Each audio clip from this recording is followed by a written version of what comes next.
तो आज हम जिस मूवी को एक्सप्लेन करने वाले हैं वो मूवी एक ऐसी लड़की पर आधारित है जो कि उम्र से तो है छोटी और बॉडी से है मोटी और भर भर के खाती है रोटी पराठा और पाव, इसलिए उसका वजन ज्यादा है और कोई नहीं देता उसको भाव। पर उसकी ख्वाहिश सुनकर आप भी कहोगे वाह। तो मूवी स्टार्ट होती है जहाँ पर एक आइलैंड पर हमको दो लड़कियां दिखाई जाती हैं। इस पतली वाली लड़की का नाम होता है एलिना और इस वजनधारी लड़की का नाम होता है एनेस।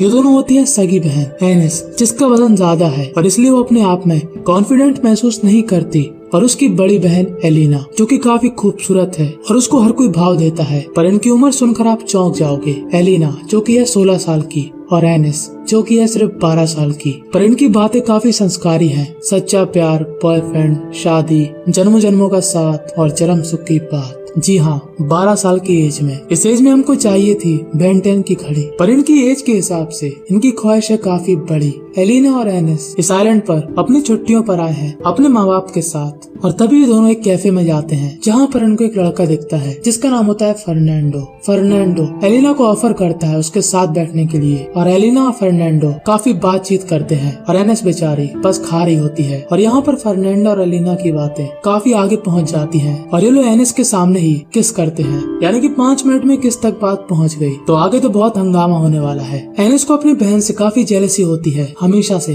क्योंकि वो उससे ज्यादा खूबसूरत है, और एलिना भी उसको काफी बुरी बुरी बातें बोलती है उसके वजन को लेकर। एलिना और एनेस के माँ बाप काफी अमीर होते हैं, वो उनकी हर तरीके की जरूरत को पूरा करते हैं, जैसे खाना पीना, अच्छे से रहना, पढ़ाई का खर्चा, अच्छा घर वगैरह। पर वो एक चीज भूल चुके हैं, वो है अपने बच्चों के साथ समय बिताना, जो कि काफी इम्पोर्टेंट है। अब एलिना फर्नांडो को लेकर अपने घर में जाती है और उसको अपने माँ बाप से मिलाती है, पर एज अ फ्रेंड। फर्नांडो बताता है कि वो बिजनेस लॉयर बनना चाहता है, और इस बात को सुनकर एलिना के पापा काफी इम्प्रेस होते हैं। और तभी वहाँ पर आती है एनेस पूरी प्लेट भर के खाना लेकर। वो कहती है कि मुझको डर था कि खाना कहीं खत्म न हो जाए। तब एलिना बोलती है इसलिए तो तुम मोटी हो। बेचारी की फिर से बेइज्जती, और वो बाहर चली जाती है स्विम करने के लिए। अब एनेस का कोई दोस्त तो था नहीं, तो वो किसी भी चीज से बातें करने लगती है, और ऐसी वैसी बातें नहीं, काफी संस्कारी बातें।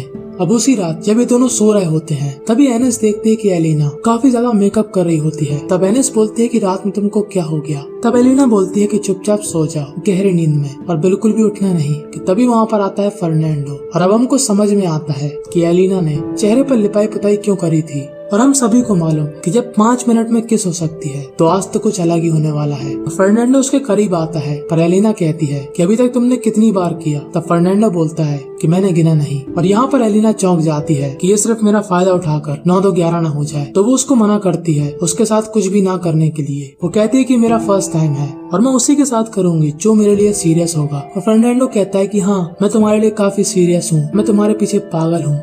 पर एलिना उसको परमिशन नहीं देती, और यहाँ पर एनेस सब कुछ सुन रही होती है और उसको काफी बुरा लगता है। भले एज 12 हो, पर शौक बड़ी चीज है। उसका भी ये सब करने का मन करता है, और वो बेचारी रोने लगती है पर साइलेंट मोड पर। और आधी रात में एनेस उठती है और एलिना से कहती है कि क्या मैं सो सकती हूँ सही से। तब एलिना को काफी गुस्सा आती है कि इसने रात भर सब कुछ सुना और सब कुछ देखा। तब एनेस बोलती है कि मैं सो सकती थी, पर तुम लोगों की आवाजें काफी लाउड थी। और एलिना उसकी फिर से अखंड वाली बेइज्जती करती है। और अगले दिन जब फर्नांडो अपने घर जाता है तब एलिना उससे बोलती है कि तुम मुझको लेकर सीरियस हो कि नहीं। तब फर्नांडो बोलता है हाँ, मैं सीरियस हूँ। और एलिना उसके अंदर के जानवर को बाहर जगाने लगती है। तब फर्नांडो बोलता है कंट्रोल करो, अगर किसी ने देख लिया तो एल मेरे लगेंगे, क्योंकि तुम तो अंडर एज हो। अब अगले दिन एलिना और एनेस के फादर दोबारा काम पर जाने वाले थे बच्चों की छुट्टी के बीच में ही। और एनेस इस बात से काफी दुखी होती है और अपने आंसू छुपाने के लिए चश्मा पहन लेती है। और एलिना को थोड़ा दुख लगता है। अब अपने पापा को छोड़ के आने के बाद दोनों बच्चियां काफी उदास होती है, तो उनकी मॉम उनको ले जाती है शॉपिंग करवाने, जहाँ पर एनेस एक ड्रेस चुनती है। तब एलिना कहती है कि ये ड्रेस मेरी तरह लगती है, तो हमेशा मुझको कॉपी करती हो। तब एनेस बोलते है कि नहीं, ये तो मैंने ऐसे ही रैंडम उठा ली थी। पर एलिना उसकी फुल बेइज्जती करती है। वो कहते है कि तुम हर चीज मेरी कॉपी करती हो, पर तुम कभी भी मेरी तरह दिख नहीं सकती।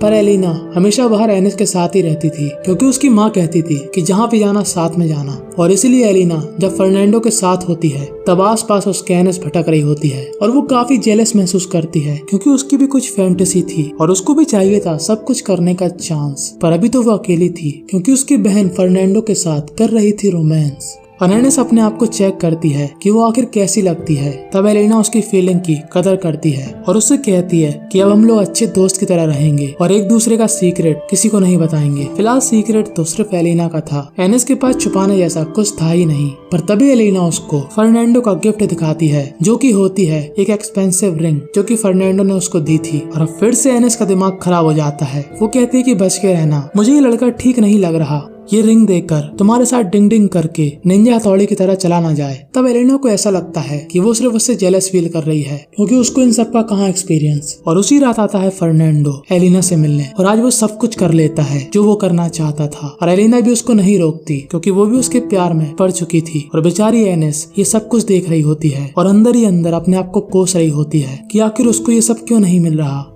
और अब एनेस एलिना से उसी बारे में बात करती है कि तुम फर्नांडो के साथ काफी एडवांस हो चुकी हो, तुम्हारा फर्स्ट टाइम फर्नांडो के साथ था और अब मुझे लगता है कि वो तुमको छोड़ देगा। कि तभी वहाँ पर आती है फर्नांडो की माँ और एलिना और एनेस की माँ से कहती है कि तुम्हारी बेटी एलिना मेरे बेटे फर्नांडो को फंसा रही है। मेरा बेटा एक यंग बॉय है, मैं चाहती हूँ अपना टाइम दे पढ़ाई लिखाई और नौकरी में, पर उसका पूरा फोकस है तुम्हारी छोकरी में। और उसने एलिना को काफी महंगी रिंग भी दी है। और ये बात सुनकर एलिना और एनेस की माँ को काफी बेइज्जती महसूस होती है कि हम लोग तो काफी अमीर हैं, हमारे बच्चे ऐसा क्यों करेंगे। और तभी वो जाती है एनेस के पास और एनेस एक रैप्टे में सब कुछ उगल देती है। और एनेस की माँ को फर्नांडो की माँ के सामने शर्मिंदा होना पड़ता है। और अब फर्नांडो और उनकी माँ उनके साथ वापस घर लौटने का डिसाइड करती है। और एलिना यहाँ पर रो रही होती है, पर उसकी माँ को बिल्कुल भी फर्क नहीं पड़ता। दरअसल उसकी माँ फालतू के झमेले में नहीं पड़ना चाहती कि वो अपने बच्चों को संभाले, उनकी लाइफ में क्या चल रहा। वो चाहती है कि खाओ पियो ऐश करो, ना टेंशन लो ना टेंशन दो।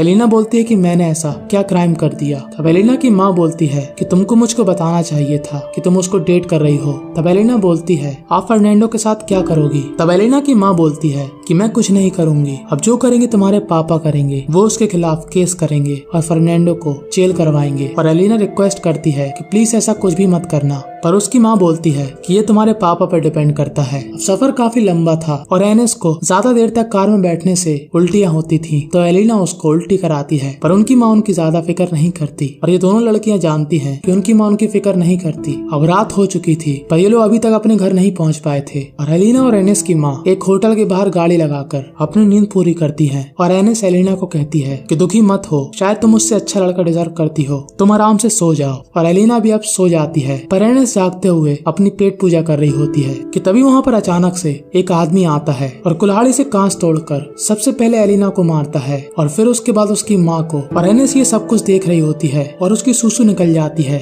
और वो गाड़ी से बाहर निकल जाती है और धीरे धीरे जंगल की तरफ जाती है। और ये साइको आदमी उसको जंगल में ले जाकर जबरदस्ती करता है, पर एनेस बिल्कुल भी झटपटाती नहीं है। वो शांत रहती है क्योंकि उसको फर्स्ट टाइम एक्सपीरियंस करना था और वो शायद उस मोमेंट को एंजॉय करती है। और ये साइको भी चौंक जाता है और अगले दिन पुलिस आकर बॉडी को चेक करती है।